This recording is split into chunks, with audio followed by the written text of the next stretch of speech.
I now have the honor of introducing our keynote speaker, Mr. Bob Ryan.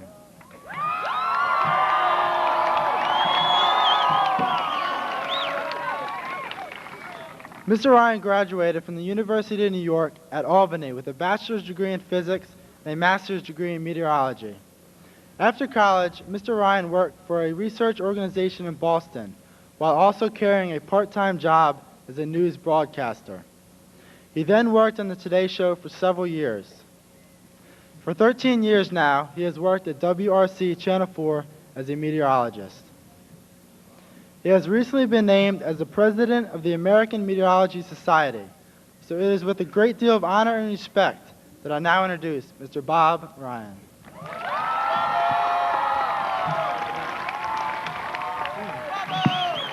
Thank you. Thank you, Matt. Boy, am I glad it didn't rain today, huh?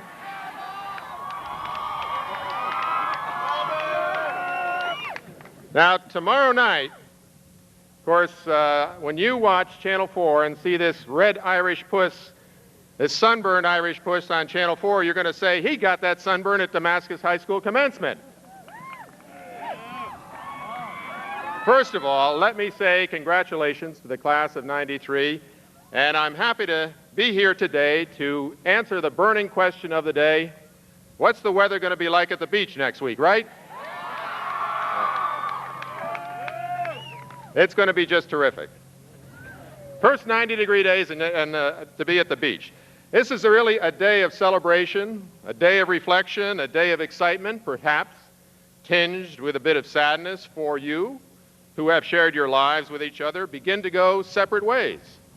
Some to college, some to careers, to a new location, to new friends, but most, I think, a day to celebrate a milestone, much like a parent's 40th birthday.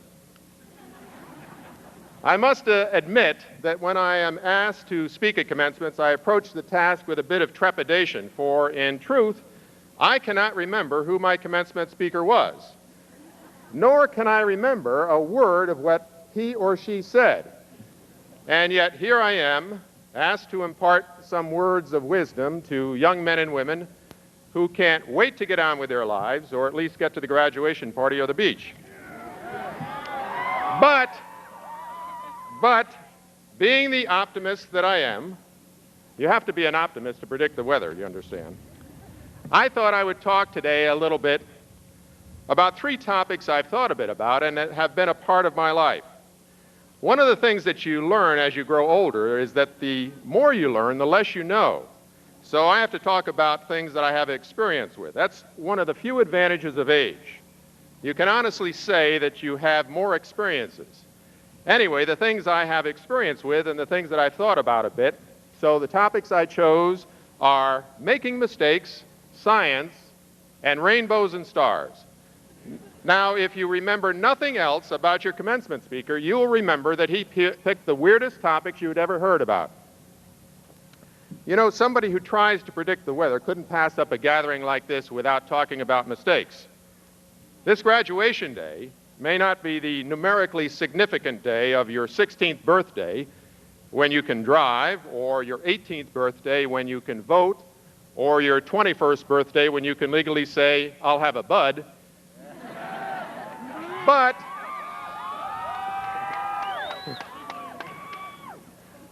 I really think it's a symbolic day of a passage from childhood to adulthood. Yesterday, you had mom and dad and teachers telling you what time to get up, what to eat, what classes to take. Tomorrow, it's your decision about your life in the adult world of careers, colleges, full-time jobs. What job can I get?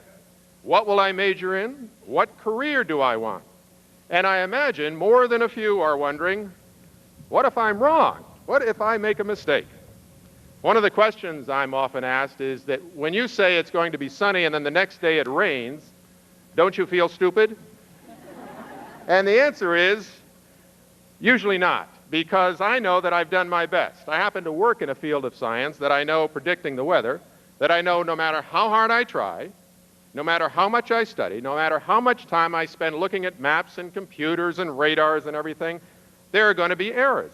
Not stupid errors, mind you. I'm not going to predict snow in July or on Damascus graduation day. Not stupid errors, but human errors. One of the wonderful things about trying to predict the weather is it keeps you humble. There aren't many careers where up front you know that 10% of the time I'm going to make a mistake. But you probably already know we all make mistakes. There's nothing wrong with that. It's part of life. There's nothing wrong with charging off into your adult future with your youthful imagination. By the way, never, never give up your imagination. You don't want to be completely grown up. I still get up on a snowy morning and jump out of bed and said, wow, school's going to be canceled. Don't ever give up your youthful imagination. Hang on to your child's imagination, and at least part of you will never grow up. Anyway, there's nothing wrong with charging off into your life with a youthful imagination, and know that along the way you're going to make a mistake or two. Even if you try your best and work to your full potential, whatever that means, you're going to make a mistake or two along the way. For years, Babe Ruth, the greatest home run hitter of all time, was also the leader in strikeouts.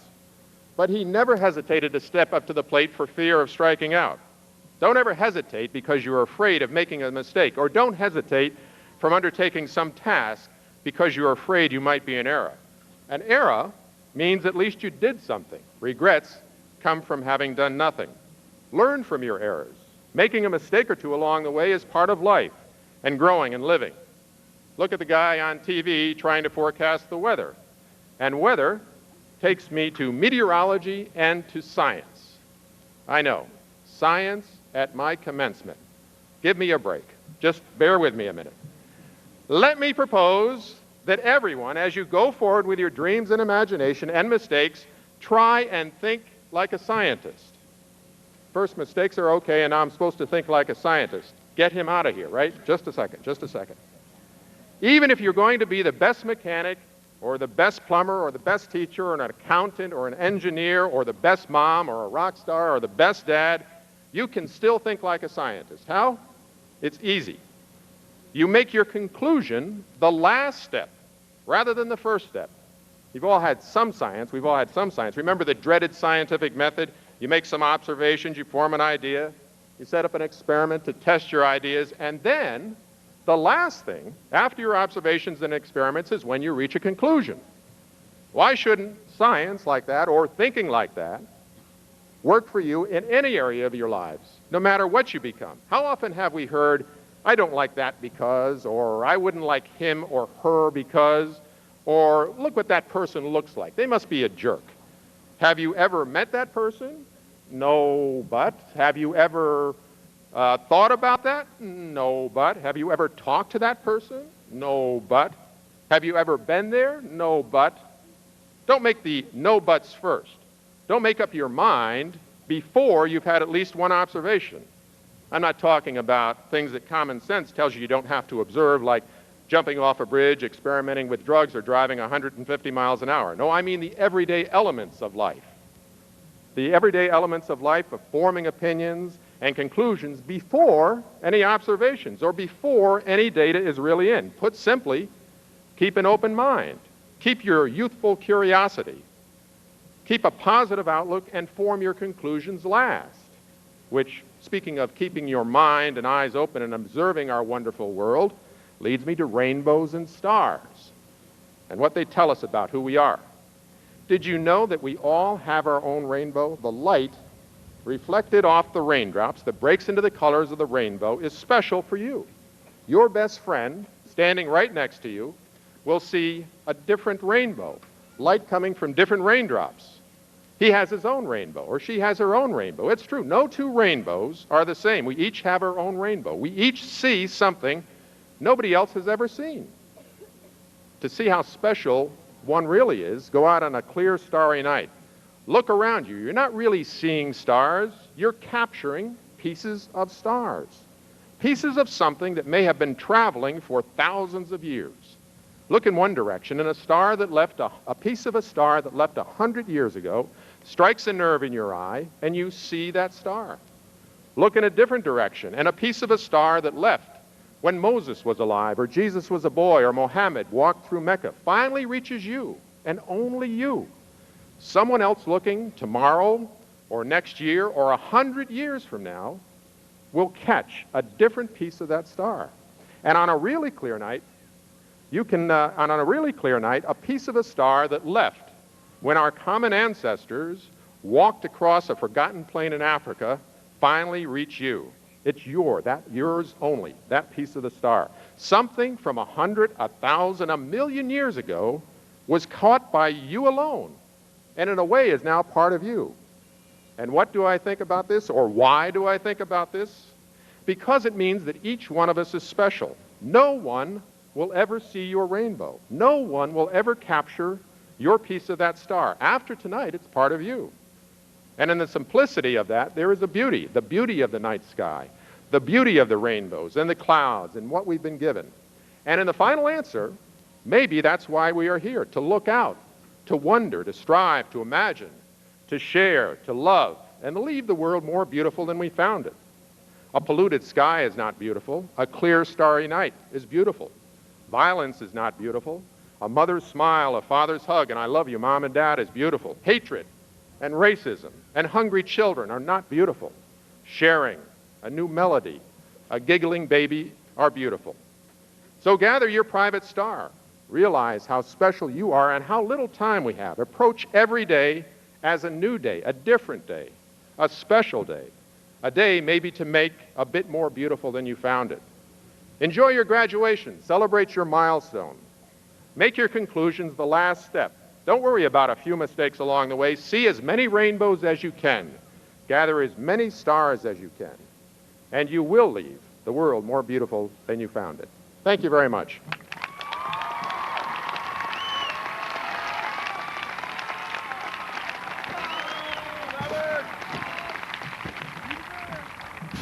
Thank you very much, Mr. Ryan. We will now have Karen Wishon and Vicki Beal singing One Moment in Time, accompanied by Joanna Wishon.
be the very best.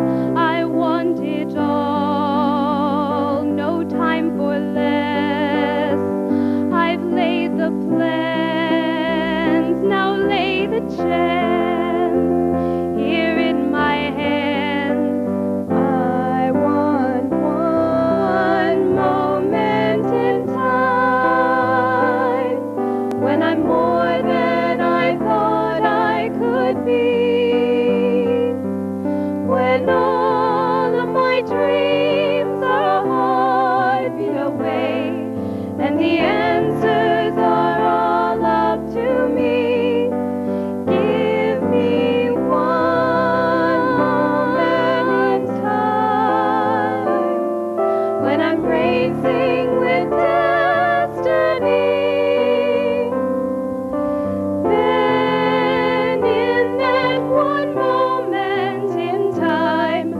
I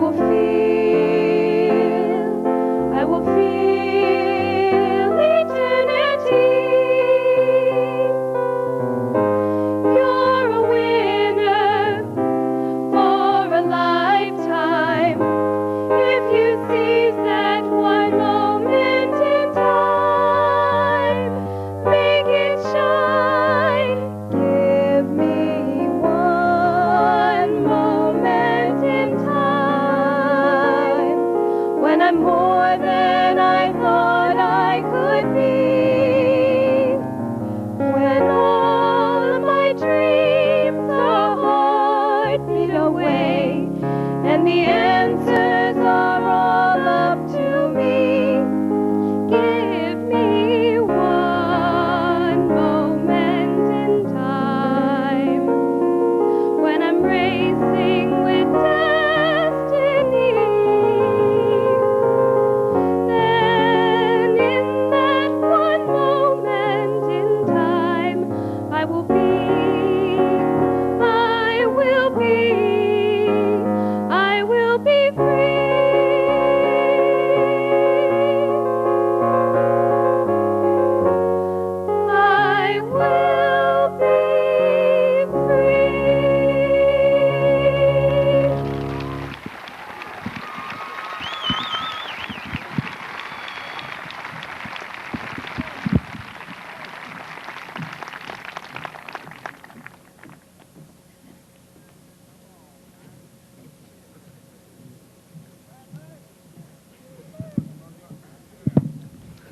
And now it's my pleasure to introduce a man who is a leader to all and a friend to many, Mr. James Fish.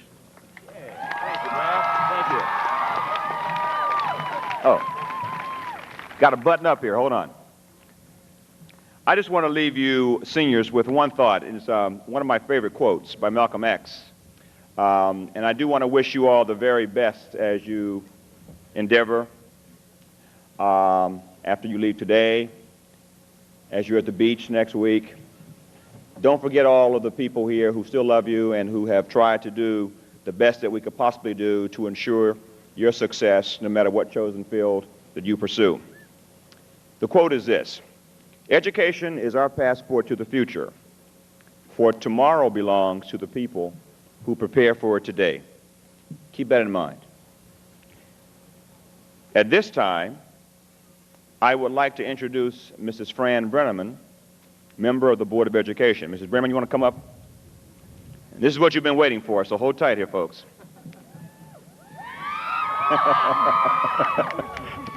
On behalf of the faculty of Damascus High School, I recommend to you the members of the class of 1993 as candidates qualified for the State of Maryland high school diplomas.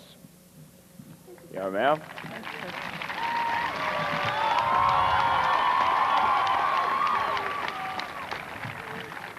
On behalf of the Board of Education, thank you very much for having me. As I see you sitting there, I remember back to when I graduated from high school, and I also graduated in my football field, only I was one of a class of 1,300.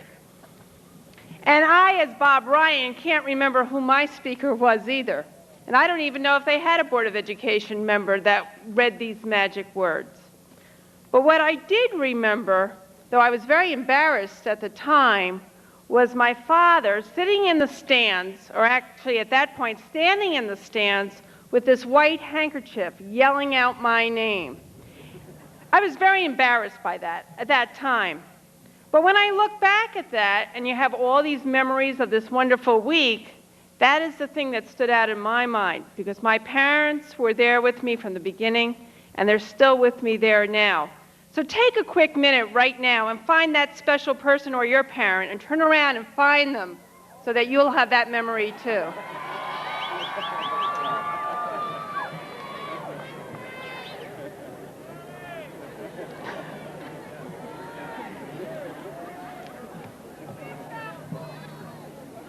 All right, now let's get on with these magic words that make it all official.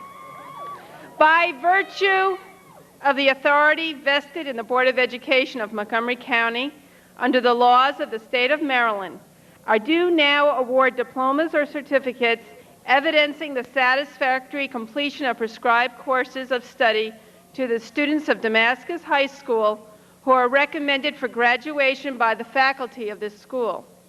In receiving this diploma or certificate, each of you is entitled to all of the privileges and honors accorded graduates of a high school accredited by the Maryland State Department of Education and the Middle States Association of Colleges and Secondary Schools. Congratulations, class of 1993.